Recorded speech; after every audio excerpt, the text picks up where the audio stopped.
Honourable Bharat के निर्वाचन आयुक्त डॉक्टर सुखबीर सिंह संधू जी, ऑनरेबल डॉक्टर विवेक जोशी, भारत के निर्वाचन आयुक्त, निर्वाचन आयोग के वरिष्ठ अधिकारियों की टीम, बिहार के chief electoral officer Shri Vinod Gunjiyal ji और बिहार की इस पावन भूमि के हमारे मीडिया सहकर्मी,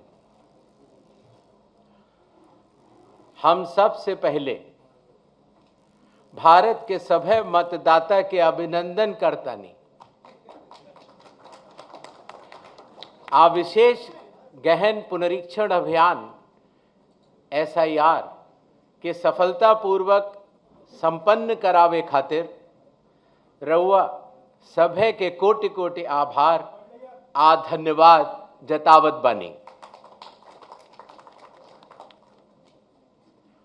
भारत निर्वाचन आयोग की तरफ से बिहार के सब मतदाता सभक अभिवादन करैत छी। आपके माध्यम से मैं बिहार के सभी मतदाताओं से यह आह्वान करता हूं कि आइए, जिस तरह से हम अपने त्योहारों को उल्लास और श्रद्धा से मनाते हैं और विशेष रूप से बिहार की छठ पूजा जैसे महान लोक पर्व को पूरे उत्साह व आस्था से मनाते हैं, उसी तरह से लोकतंत्र के चुनाव के इस महापर्व को भी उत्सव की तरह मनाएं। अपनी भागीदारी सुनिश्चित करें, जिम्मेदारी निभाएं और मतदान अवश्य करें। अपना भागीदारी पक्का करी, जिम्मेदारी निभाएं, आप वोट जरूर करें। धन्यवाद। अब हम आपके समक्ष एक छोटी सी प्रेजेंटेशन देंगे जिसमें कि बिहार के आने वाले इस चुनाव में जो चुनाव आयोग ने नई पहलें की हैं, जो कि अब देश भर में भी लागू होंगी, उनके बारे में हम आपको बतला सकें। नेक्स्ट।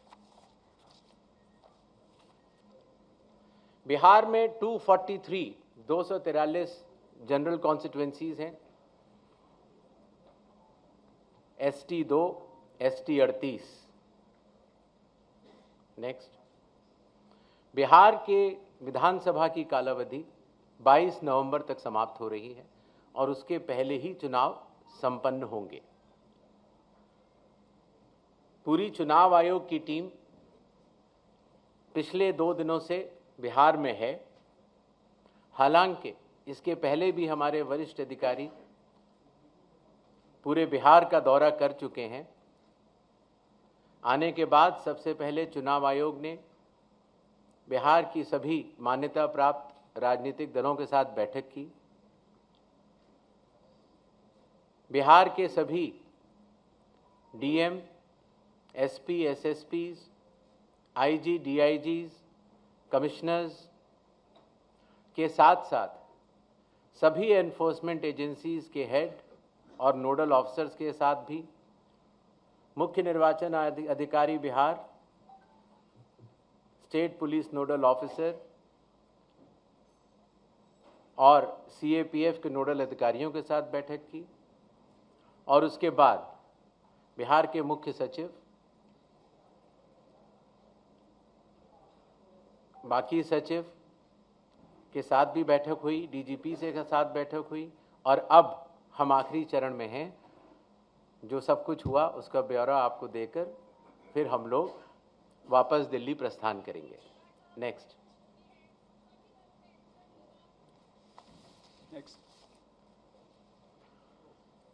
बिहार से शुरू होने वाली कुछ पहलों में सबसे पहले परिशीलन, ट्रेनिंग। बूथ लेवल एजेंट्स की पहली बार चुनाव आयोग ने ट्रेनिंग की और बिहार के सभी बूथ लेवल एजेंट्स 1 की ट्रेनिंग कुछ माह पूर्व ही दिल्ली में संपन्न हुई। साथ ही साथ बूथ लेवल ऑफिसर्स की भी ट्रिपल आईडीएम में ट्रेनिंग हुई और अभी तक देश भर के लगभग 700 बूथ लेवल ऑफिसर्स और सुपरवाइजर्स की ट्रेनिंग पूरी की जा चुकी है।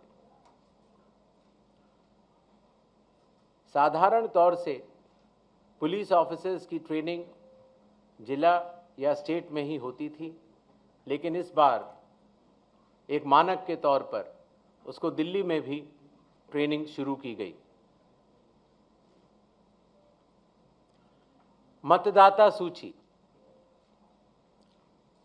इसमें सबसे बड़ी पहल रही विशेष गहन परीक्षण अर्थात स्पेशल इंटेंसिव रिवीजन। ये कार्य 24 जून 2025 से शुरू हुआ और कालावधि पूर्ण होने से पहले ही समयबद्ध तरीके से सभी मतदाताओं के सहयोग के साथ समाप्त हुआ।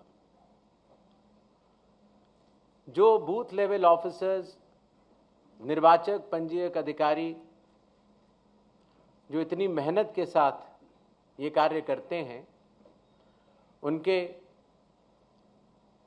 मानसिक मोटिवेशन के लिए उनका रिन्यूमरेशन भी बढ़ाया गया।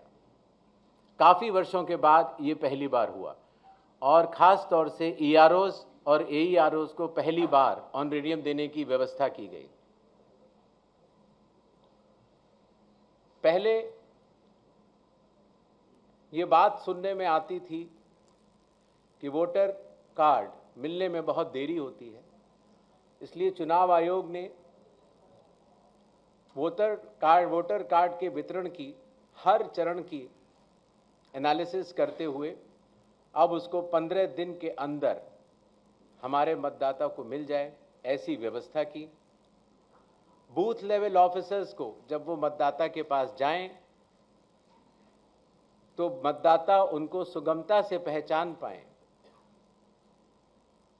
इसलिए बूथ लेवल ऑफिसर्स के लिए भी फोटो आईडी कार्ड्स शुरू किए गए। कंडक्ट ऑफ इलेक्शंस, विकास की गति के साथ चलते हुए हर जगह ये समस्या मतदाता लोग बताते थे कि कई बार जब लाइन में खड़े होते हैं तो मोबाइल की आवश्यकता पड़ती है। आजकल मोबाइल कोई नहीं छोड़ना चाहता, तो इसलिए बूथ के कमरे के ठीक बाहर मोबाइल जमा कर अपना वोट देने के बाद ठीक बाहर आएं और अपना मोबाइल ले जाएं। ऐसी व्यवस्था की ट्रायल की जा चुकी है पिछले बाई इलेक्शंस में और बिहार में ये पूरे राज्य में लागू होगा, सभी 90,000 पोलिंग बूथ पर। फिर एक बात ये भी समझ में आई कि जो मतदाताओं को वोटर इंफॉर्मेशन स्लिप दी जाती है, जिससे कि उनको पता लग जाए कि ये बूथ कहाँ पर है और अगर चाहें तो पहले भी जाके देख सकते हैं, उसमें बूथ की संख्या और पता बड़े फॉन्ट में, अगर आप देखेंगे इसमें तो लाल रंग से उसमें चौकोर किया हुआ है, तो बड़े फॉन्ट पर आप दूर से ही देख सकते हैं, जिससे कि आप अपने मतदान केंद्र में बड़ी सुगमता के साथ जा सकते हैं। इलेक्शन कमीशन ने टेक्नोलॉजी का सहारा कई वर्षों से लिया हुआ है। धीरे धीरे करते करते लगभग 40 एप्लीकेशंस बन चुकी थी, जिसको कि हर मतदाता को या स्टेक होल्डर को बार बार अलग अलग लोड करना पड़ता था। इसलिए सबको मिलाकर एक कंप्यूटर प्लेटफॉर्म तैयार किया गया, जिसका नाम है one stop digital platform ECI net. इसका प्रोग्रेसिव इम्प्लीमेंटेशन अभी जारी है और बिहार में इसको लागू भी किया जाएगा और इसके बाद भी अगर कोई काम बचेगा तो उसको पूर्ण करेंगे। कई बार ये बात भी आती थी कि चूंकि पोलिंग स्टेशंस पर मतदाताओं की संख्या 1500 या उससे अधिक हो जाती थी तो बहुत लंबी लंबी क्यूज लग जाती थी और ख़ास तौर से आखिरी घंटों में क्यू को मैनेज करना मुश्किल भी हो जाता था। इसलिए चुनाव आयोग ने यह संयुक्त निर्णय लिया कि अब बिहार से शुरू होकर पूरे देश तक किसी भी मतदान केंद्र में 1200 से ज़्यादा वोटर नहीं होंगे, जिससे कि वोट डालने में हमारे मतदाताओं को सुविधा मिले। कानून के अंतर्गत कैंडिडेट्स पोलिंग बूथ के कुछ दूरी के बाहर अपने बूथ्स लगाते हैं। कई बार वो लोग भी मतदाताओं को सहूलियत देने के लिए उनका मार्गदर्शन करते हैं कि आपका बूथ ये वाला है या उस कमरे में है।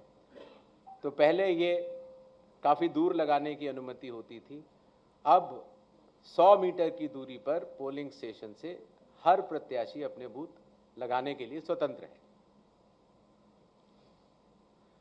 पहले ये बात भी आती थी कि जो वेबकास्टिंग है, जो पोलिंग बूथ के अंदर जो वेबकास्टिंग होती है, वो कहीं 50% या कम से कम 50% या 60% बूथों पर होती थी, और अब बिहार से शुरू होकर पूरे देश में जब भी चुनाव होंगे 100% वेबकास्टिंग हर पोलिंग स्टेशन पर की जाएगी। कई बार प्रत्याशियों ने ये बात कही कि जब ईवीएम पर जो बैलेट पेपर या कागज लगता है उसमें जो उनकी फोटो आती है वो ब्लैक एंड वाइट होती है और इसलिए मतदाता को पहचानने में कई बार दिक्कत हो जाती है। हालांकि चुनाव चिन्ह तो रहता है, और साथ ही साथ ये भी बात आई कि सीरियल नंबर भी बड़ा होना चाहिए। तो इसलिए बिहार के चुनाव से शुरू करके पूरे देश में अब सीरियल नंबर का फॉन्ट भी बड़ा होगा और प्रत्याशियों की फोटोग्राफ वो कलर्ड फोटोग्राफ लगाई जाएंगी। मतगणना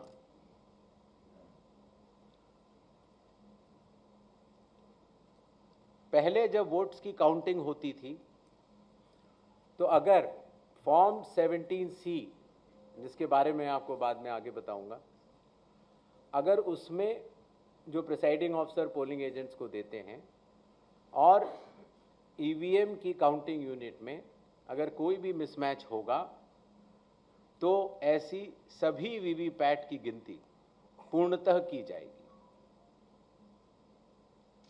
इसी तरीके से पोस्टल बैलेट्स की गिनती भी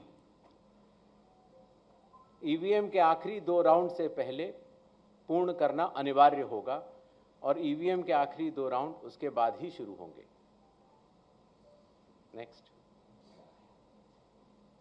और सबसे बड़ी बात, जब चुनाव खत्म हो जाता है तो उसके बाद हमारे सारे मीडिया कर्मी और काफ़ी लोग ये जानना चाहते हैं कि कितने वोटर्स थे, कितने लोगों ने वोट किया, कितनी महिलाओं ने वोट किया। ये सारा डिटेल इंडेक्स कार्ड में अवेलेबल होता था और पहले हम इसको अलग से लेकर फिर चुनाव के समाप्त होने के बाद काफ़ी दिन लग जाते थे इसको इकट्ठा करने में, उसके बाद हम इसको वेबसाइट में डालते थे। और अब चूँकि धीरे धीरे ECI नेट का प्रोग्रेसिव इम्प्लीमेंटेशन हो रहा है, इसलिए ये डिजिटल इंडेक्स कार्ड्स चुनाव खत्म होने के कुछ दिनों के भीतर ही आप सभी को देखने को मिलेंगे। ये था छोटा सा एक ब्यौरा जो बिहार अब पूरे देश को राह दिखाने जा रहा है। 17 नए इनिशिएटिव्स जो कि बिहार में सफलतापूर्वक कुछ लागू हो चुके हैं और कुछ कंडक्ट ऑफ इलेक्शंस में लागू होंगे और कुछ काउंटिंग में लागू होंगे। इसके पहले कि हम लोग सवाल जवाब का दौर शुरू करें, कुछ चीज़ें मैं आपको बतलाना चाहता हूं। भारत में चुनाव संविधान, लोक प्रतिनिधित्व कानून और रूल्स के अंतर्गत होते हैं। दुनिया की सबसे बड़ी चुनावी व्यवस्था है भारत के चुनाव और भारत का चुनाव आयोग। और ये व्यवस्था कई चरणों में बटी हुई है। जैसे आपने देखा, मतदान केंद्र स्तर पर बूथ लेवल ऑफिसर, उनके ऊपर इलेक्टोरल रजिस्ट्रेशन ऑफिसर अर्थात ईआरओ अर्थात निर्वाचक पंजीकरण अधिकारी, जो कि एसडीएम स्तर के होते हैं। जो मतदाता सूची होती है उसको बनाने की जिम्मेदारी ईआरओज की होती है। बिहार के 243 हर विधानसभा में एक ईआरओ होता है और उन्होंने मिलकर बीएलओज के साथ मिलकर 243 ईआरओज 90,217 बीएलओज ने मिलकर काफी वर्षों के बाद, लगभग 22 वर्षों के बाद, मतदाता सूची के शुद्धिकरण का कार्य किया। अगर ईआरओ के निर्णय में किसी का मत, किसी का नाम अगर वोटर लिस्ट में ना आ पाए या किसी गलत आदमी का नाम आ जाए, तो इसके ऊपर डीएम के पास अपील होती है। और अगर डीएम के डिसीजन में अगर कोई भी त्रुटि किसी भी मतदाता को लगती है तो उसकी अपील चीफ इलेक्टोरल ऑफिसर के पास होती है। तो इस तरह से विकेंद्रीकृत वैधानिक अधिकारियों के तहत मतदाता सूची बनाई जाती है। इसी तरीके से जब चुनाव होते हैं तो चुनाव आयोग हर विधानसभा के लिए एक रिटर्निंग ऑफिसर को नियुक्त करता है, जिसका कार्य होता है अपने विधानसभा में चुनाव कराना। और जो भी उसका रिजल्ट आता है वो रिटर्निंग ऑफिसर प्रख्यापित भी करते हैं और चुनाव आयोग के निर्देशों का और कानून का अक्षरशः पालन करते हैं। ये बात मैंने आपको इसलिए बताई कि भारत के चुनाव दो भागों में बटे हुए हैं। एक मतदाता सूची को बनाना और दूसरा चुनाव कराना। और दोनों में विकेंद्रीकृत वैधानिक अधिकार दिए गए ईआरओज और रिटर्निंग ऑफिसर होते हैं और वो चुनाव आयोग द्वारा दिए गए निर्देशों का पालन करते हैं। और अगर उनके पालन में कहीं भी त्रुटि हो तो चुनाव आयोग उनको सुपरवाइज, डायरेक्ट और कंट्रोल भी करता है। इन छोटे शब्दों के साथ मेरे ख्याल से मैंने आपको चुनाव के बारे में कुछ ज़रूर बताया और I think we can open the. धन्यवाद सर। अभी हम अपना क्वेश्चन एंड आंसर सेशन शुरू करेंगे। एक आपसे रिक्वेस्ट ये है कि आज के क्वेश्चंस आप केवल बिहार असेंबली इलेक्शंस तक ही सीमित रखिएगा, ताकि जो जानकारी आपको चाहिए वो उसका समय रहे साहब के पास उस की जानकारी देने के लिए। आप kindly raise your hands. Madam आएंगी आपके साथ माइक पे, आपका क्वेश्चन लेंगी। हम पहले 5 क्वेश्चन लेंगे, फिर उसके बाद फिर 5 क्वेश्चन, इस तरह चलेंगे। मैडम दीजिए इधर।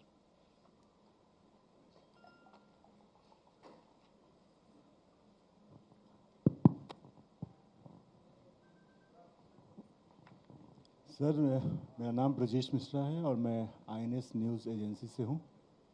सवाल ये है कि जिस तरीके से बिहार में शुद्धिकरण का काम किया गया और बहुत सारे आरोप लगे, तो और राहुल गांधी ने, नेता विपक्ष हैं, उन्होंने वोट चोरी तक का आरोप लगाया और फिलहाल वो कोलंबिया घूम रहे हैं। ऐसे में आप कितना सीरियस उनके आरोपों को लेते हैं और उनके एटम बम, नाइट्रोजन बम और हाइड्रोजन बम से आयोग कितना घायल महसूस कर रहा है?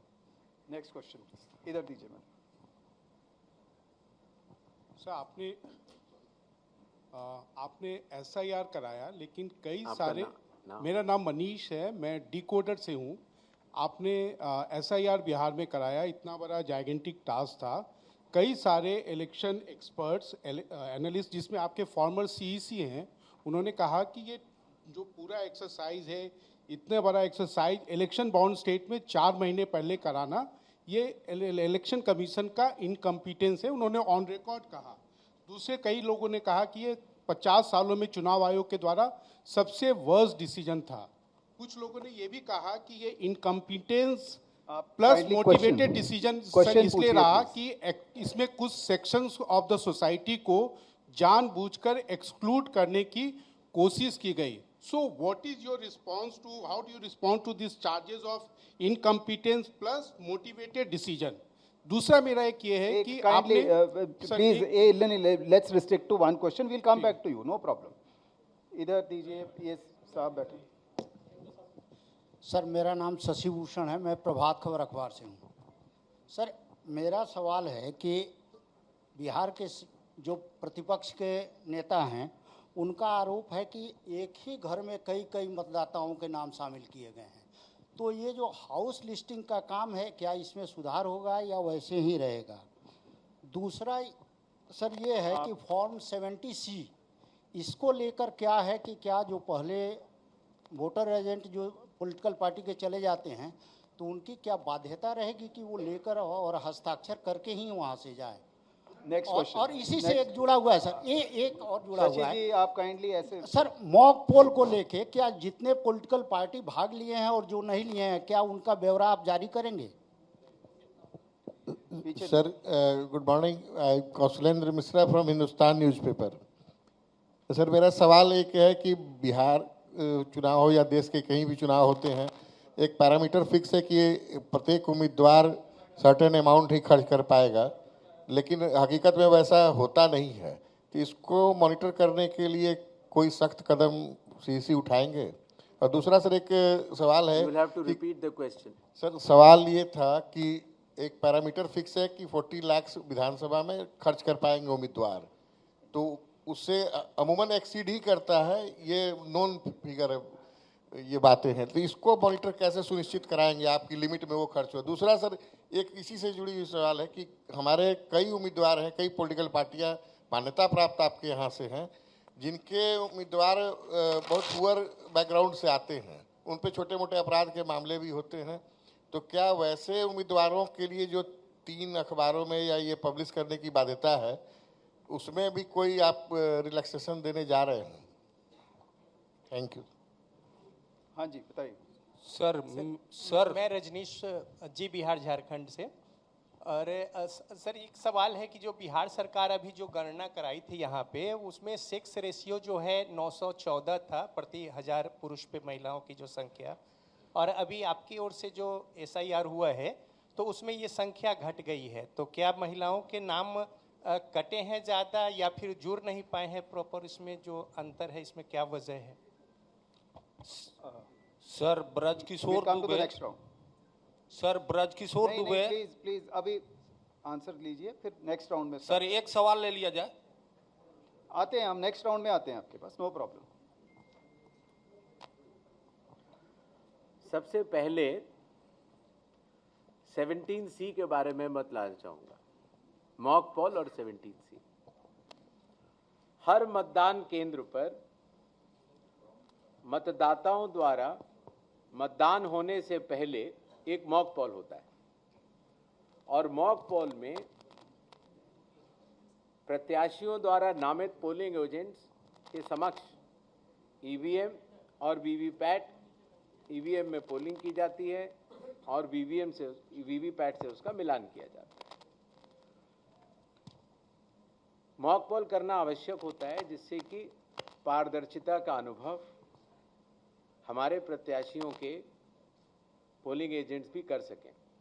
इसीलिए आपके माध्यम से ये मैं ज़रूर कहना चाहूँगा कि बिहार के आगामी चुनावों में जो प्रत्याशी खड़े हों, वो अपने बूथों पर अपने पोलिंग एजेंट्स ज़रूर नामित करें।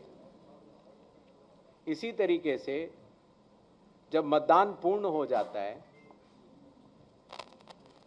तो कानून के अंतर्गत उस समय जो पोलिंग एजेंट्स उपस्थित होते हैं, प्रिसाइडिंग ऑफिसर ईवीएम में देखते हैं कि टोटल कितने वोट पड़े और वो फॉर्म 17C में भरने के बाद उन पोलिंग एजेंट्स को देते हैं जो कि वहाँ उपस्थित होते हैं।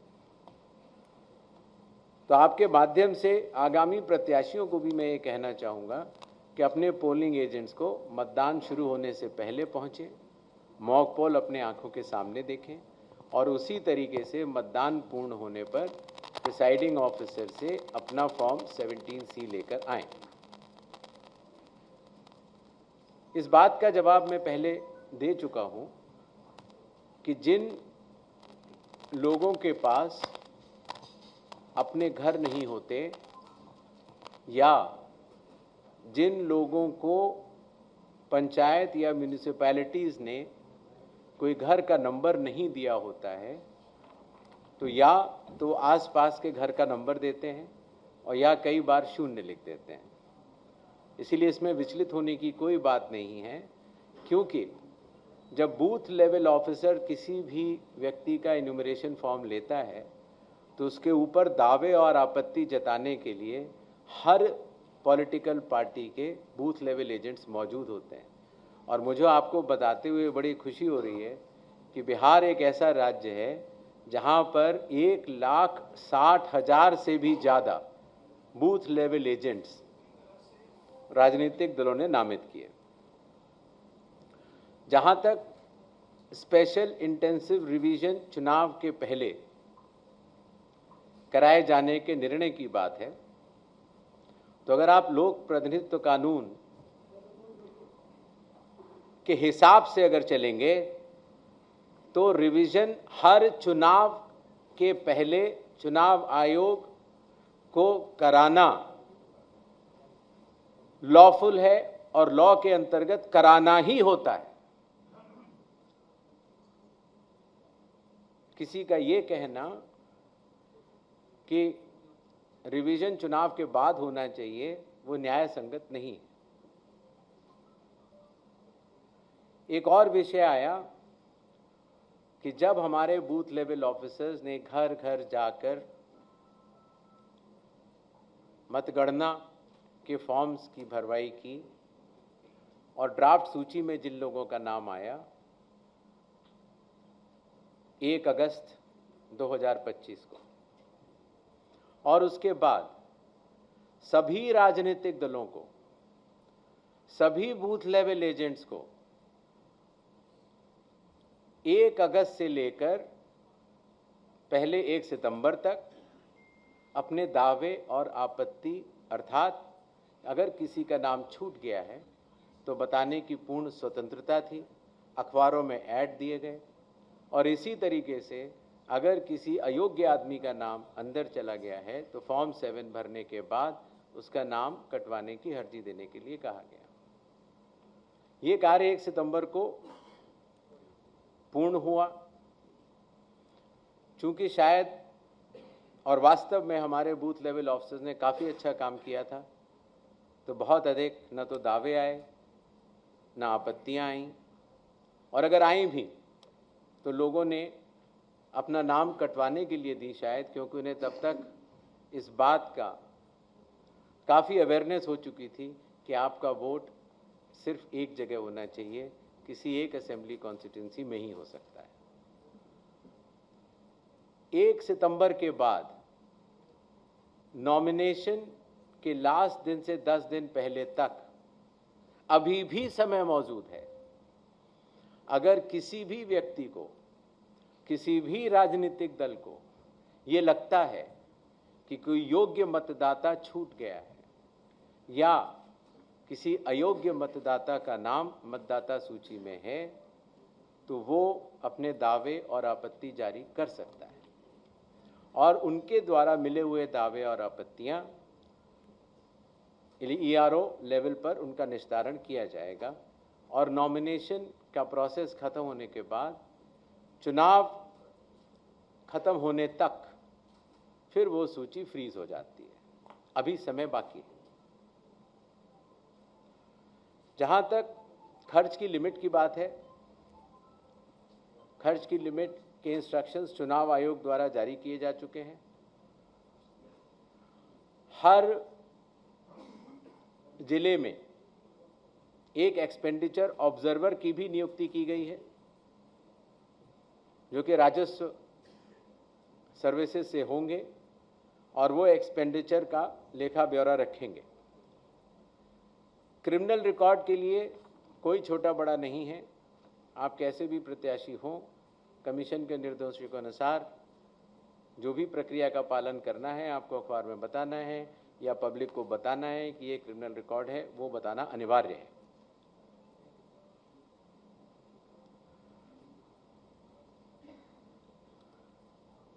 एसआईआर की प्रक्रिया पर हालांकि सोशल मीडिया पर कुछ बातें कही जरूर गई, लेकिन एक ये बात भी सत्य है कि बिहार के लगभग 7 करोड़ 42 लाख मतदाताओं ने इसका स्वागत भी किया है और बढ़ चढ़कर हिस्सा लिया है। इसीलिए आपके माध्यम से बिहार के सभी मतदाताओं का मैं बहुत बहुत धन्यवाद भी करना चाहता हूं। नेक्स्ट इधर दीजिए, वो पीछे दीजिए। हाँ, नमस्ते, मेरा नाम पुष्यमित्र है, मैं इंडिया टुडे से हूँ। मैं ये जानने में मतलब मेरी रुचि रही जब फाइनल ड्राफ्ट रोल आ गया कि क्या बिहार में एसआईआर के बाद कुछ विदेशी नागरिक ऐसे मिले जिन्होंने अपना वोटर आईडी बना रखा था, लेकिन मुझे ये जानकारी किसी भी प्रेस रिलीज में नहीं मिली, पूछने पर भी नहीं मिली। क्या कुछ विदेशी नागरिक मिले हैं? क्योंकि ये बड़ा मुद्दा बिहार के चुनाव में बनता नजर आ रहा है। खास तौर पर बड़े नेता आके यहाँ कहते हैं कि घुसपैठियों को हटाने के लिए एसआईआर किया गया है। तो 2 सवाल हैं, क्या घुसपैठियों को हटाने के लिए एसआईआर हुआ था और क्या घुसपैठिए मिले? Thank you. इधर दीजिए। ब्रजकिशोर दुबे, दैनिक भास्कर से। सर, हमारा ये 2 पॉइंट पर सवाल है कि एसआईआर के दौरान विदेशी मतदाता कितने मिले बिहार में। दूसरा सवाल है सर कि इसमें कि कब तक और कितने लोगों को वोटर कार्ड जारी किया जाएगा। Next question please. मैडम वो पीछे दीजिए।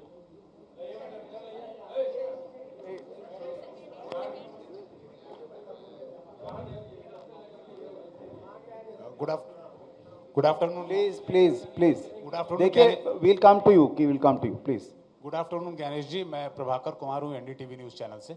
मेरे 2 सवाल हैं छोटे से। पहला तो एक पॉलिटिकल गुट ने आपसे एक फेज़ में चुनाव की बात की है, उसके अपने रीज़न दिए उन्होंने, और दूसरों ने 2 फेज़ में बात की है। उस पर इलेक्शन कमीशन क्या सोचता है?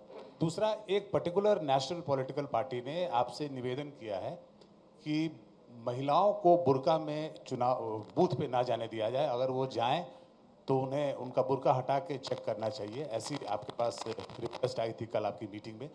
तो क्योंकि ये मामला सेंसिटिव है, इस पर हम चुनाव आयोग क्या सोचता है वो जानना चाहेंगे। Will come to it. ये इधर दीजिए। Anirban from Hindustan Times. Sir, 2 सवाल है। अभी सुप्रीम कोर्ट का एक निर्णय आया है, उसमें आधार कार्ड को लागू करने के लिए कहा गया है among the 11 documents, apart from the 11 documents.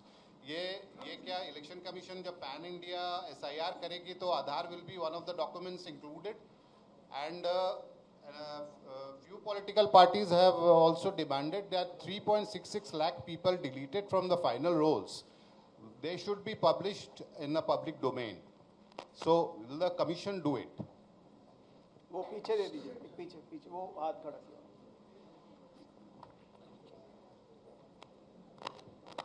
मैं प्रशांत झा हूँ, जी न्यूज़ से। मेरा एक सवाल है कि सकरा एक विधानसभा क्षेत्र है मुजफ्फरपुर में, वहाँ एक गांव है मोहनपुर कटेसर। पूरा गांव हिंदू का है और उस पूरे गांव में लगभग 100 मुस्लिमों के नाम जोड़ दिए गए। जब ड्राफ्ट सूची आपकी आई थी उस समय वहाँ के लोगों ने ये सवाल खड़े किए थे, लेकिन उसके बाद जब फाइनल रोल आया है, फाइनल आपकी मतदाता सूची आई है, उसमें भी इसको सुधारा नहीं गया है और गांव के लोग परेशान हैं कि क्या उनके घर मुस्लिम ले जाएंगे।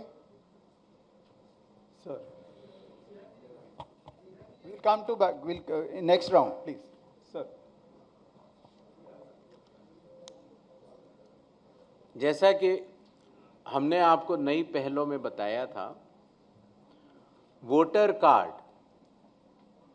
जिन लोगों के वोटर कार्ड में नाम होता है, उम्र होती है, पता होता है, तो जिन लोगों के वोटर कार्ड की एंट्रीज में परिवर्तन होगा, उन वोटर कार्ड्स को सूची फाइनल होने के 15 दिन के भीतर भिजवा दिया जाएगा। जहां तक 1, 2 या 3 फेज चुनावों की बात है, हम लोगों ने राजनीतिक दलों की बातें सुनी, सबके प्रॉस एंड कॉन्स हैं और चुनाव आयोग इस विषय पर जल्दी ही निर्णय लेगा। जहां तक वोटर आइडेंटिफिकेशन का बात है, उसके ऊपर चुनाव आयोग के पूर्व में ही निर्गत आदेश हैं कि वोटर का आइडेंटिफिकेशन चाहे कोई भी हो, उसका किस तरीके से करना है, उन्हीं आदेशों के तहत वोटर आइडेंटिफिकेशन किया जाएगा। आधार, मेरे ख्याल से आप सब लोगों ने इन्यूमरेशन फॉर्म भरा होगा, भरा था कि नहीं? तो इन्यूमरेशन फॉर्म में ही चुनाव आयोग ने आधार कार्ड मांगा था।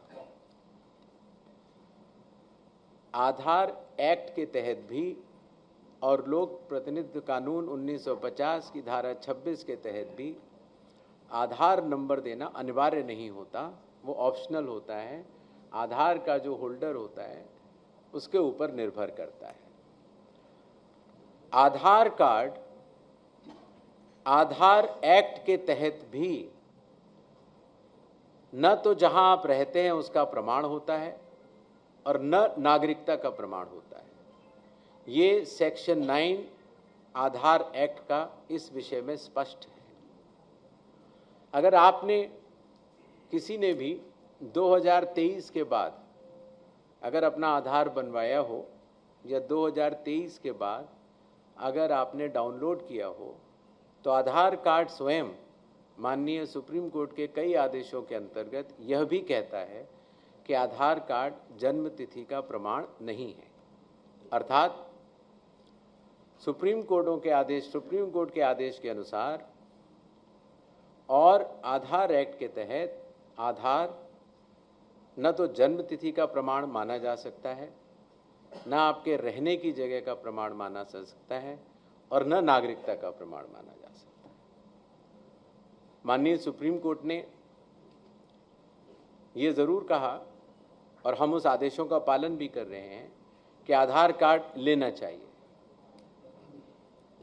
हम भी आधार कार्ड इन्यूमरेशन फॉर्म में भी ले रहे थे और अभी भी ले रहे हैं, और जो 11 डॉक्यूमेंट्स थे उसमें वो 12वां हो तो भी ठीक है, लेकिन यह बात सुप्रीम कोर्ट ने भी अपने आदेश में कही है कि आधार कार्ड नागरिकता का प्रमाण नहीं होगा। संविधान के अनुच्छेद 324 के तहत चुनाव आयोग भारत में मतदाता सूची तैयार करता है, विधानसभा चुनाव के लिए भी और लोकसभा चुनावों के लिए।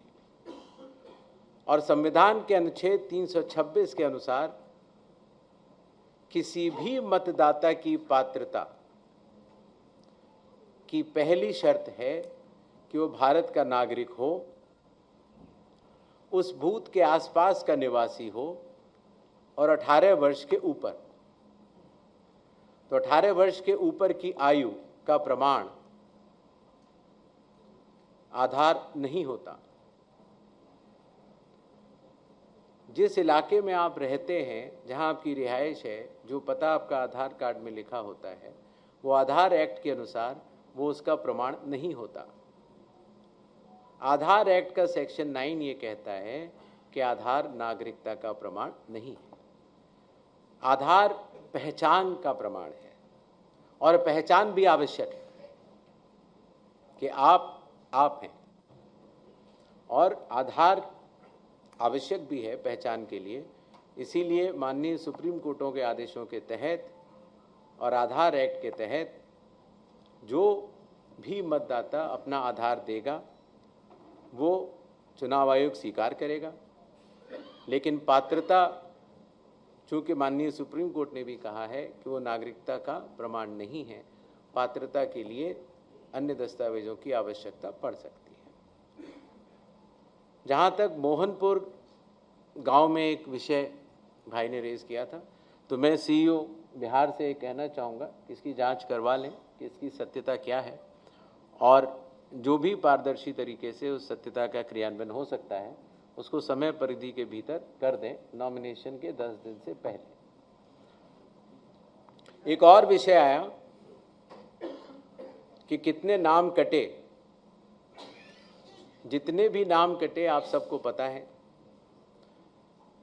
हर ईआरओ ने जब अपनी विधानसभा की सूची शुद्ध की और उसके बाद क्लेम्स एंड ऑब्जेक्शंस का पीरियड रहा, और उसके बाद 1 सितंबर से 30 सितंबर तक वेरिफिकेशन का पीरियड रहा, पूरे प्रदेश में लगभग पहले 65 लाख और अब 3.66 लाख नाम कटे हैं, जो कि अयोग्य मतदाताओं के हैं। और ये अयोग्यता ईआरओ के अनुसार, चूँकि ऐसे मतदाता अपात्र थे, एलिजिबल नहीं थे, उनके काटे गए। और इनके ऊपर अपील जिला मजिस्ट्रेट के पास अभी भी उपलब्ध है। अगर किसी को भी शिकायत हो तो वो जिला मजिस्ट्रेट के पास अपील कर सकता है। जहाँ तक इनकी सूचियों की बात है, आप सब ने देखा होगा कि जिला कलेक्टर के स्तर पर हर राजनीतिक पार्टी के जिला अध्यक्षों को वह सूची सबके सामने खुले तौर पर उनके खुद के टेस्टिमोनियल्स हैं दे दी गई है, और आशा है कि वो लोग जांच करेंगे और अगर इसमें कोई भी त्रुटि हो तो वो कंसर्न्ड ईआरओ को बतलाकर उसमें शुद्धिकरण करवाएंगे। जहाँ तक संख्या की बात है, हर ईआरओ और हर जिलाधिकारी ने सारी संख्याएं जो कटी हैं वो हर पॉलिटिकल पार्टी को दे दी हैं, और वो पॉलिटिकल पार्टीज़ की जिम्मेदारी का विषय है कि जिस तरह से हमने ये निवेदन किया है कि आप हर पोलिंग स्टेशन पर अपने पोलिंग एजेंट नामित करें, काउंटिंग के लिए अपने काउंटिंग एजेंट नामित करें, उसी तरीके से जो मतदाता सूची है उसका वो परीक्षण कर लें और कोई भी अगर त्रुटि है तो उसको बताएं। जो मतदाता सूची में नाम कटे हैं वो सब मिला के, अर्थात मृतकों के भी हैं, जो भारत के नागरिक नहीं हैं उनके भी हैं, जो एक से कई ज़्यादा जगह अपने वोट बनवा चुके हैं जिनका सिर्फ एक ही जगह होना चाहिए था उनके नाम भी हैं, और जो स्थायी रूप से प्रवास कर चुके हैं उनका नाम भी है।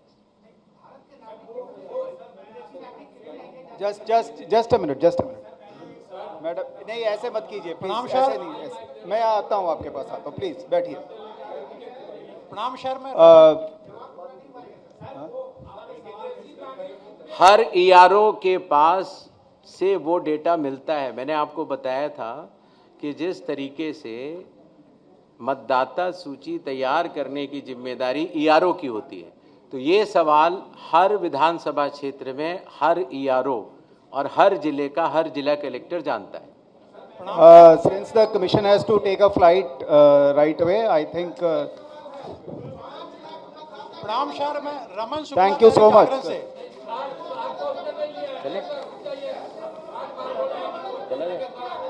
अभी है ना, चलिए एक 5 और प्लीज अच्छा आप बताइए काइंडली, देखिए केओस मत, आप बताइए। रमन शुक्ला दैनिक जागरण से। मैडम ये साहब को दे दो। हाँ जी आप बताइए प्लीज। आप पे आते हैं, आता हूँ मैं आप पे। प्रणाम सर, मैं रमन शुक्ला दैनिक जागरण से। इस तरह तो कोई क्वेश्चन हो नहीं पाएगा, आप आगे आके पूछिए प्लीज। हाँ दे देंगे, आप अपना क्वेश्चन पूछिए। प्रणाम सर, मैं रमन शुक्ला दैनिक जागरण से। सवाल सर ये है कि क्या आपकी बार सभी मतदाताओं को बिहार में नया ईपिक दिया जाएगा? क्या जो 17 नवाचार आप कर रहे हैं उसमें ये शामिल है?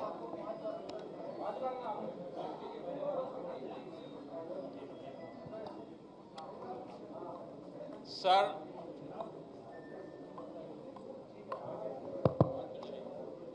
हम लोग 40 वर्ष से नाम वोट दया शंकर तिवारी इंडियन पंच से बोल रहे हैं। 40 वर्ष से हम वोट दे रहे हैं और देख रहे हैं कि इलेक्शन में सुधार। आज तक हम देख रहे हैं 40 वर्ष में कि धीरे धीरे आप लोग कह रहे हैं कि सुधार करो और करप्शन बढ़ते जा रहा है। जितने अपराधी हैं वो जेल से छूट के आते हैं, 100 केस रहता है, 50 केस रहता है, नॉमिनेशन करते हैं, इलेक्शन लड़ते हैं, बाहुबली कहते हैं। अब वहां पर जो उनके क्षेत्र की जनता होगी उनके सामने किसी काम के लिए कैसे जाएगी? तो हमको तो नहीं लगता है कि 40 वर्ष में कोई सुधार हुआ है इलेक्शन में। तो आप लोगों को करना है सुधार। ठीक है जी, ठीक ठीक ठीक। Sir would you like to answer? I think या देखिए ऐसा है कि हमारी आपकी रूबरू तो आज हुई है और फिर भी चलती रहेगी, लेकिन समय परिधि फ्लाइट की वजह से भी है। तो जो जो आपके सवाल हैं उनका मैं ज़रूर जवाब देता हूँ। जहाँ जहाँ वोटर कार्ड में एंट्रीज़ की चेंजेस हैं, जैसे कि विवाह उपरांत कई बार महिलाओं के नाम बदल जाते हैं, या आपने अपने रिहाइश की जगह बदल ली है तो पता बदल जाता है, तो इस तरह के केसेस में नए वोटर कार्ड जारी होंगे। जहां तक जेल के अपराधियों की बात है,